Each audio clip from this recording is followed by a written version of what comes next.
I've been selling homes for almost 30 years in New York City, and I've never seen a penthouse like this. Welcome to the Penthouse at 100 Barclay.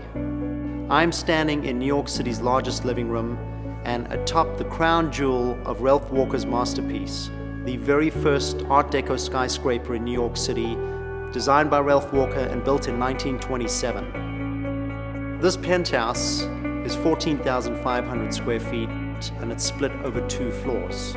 In real estate, we say that there are no 2 properties that are ever the same. But 100 Barclay is truly unique in every way. One of the most remarkable features of this penthouse are the views.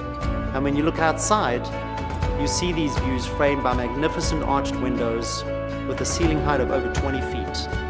It is a once-in-a-lifetime opportunity to be able to purchase an architecturally significant piece of real estate like this one and build out your dream home.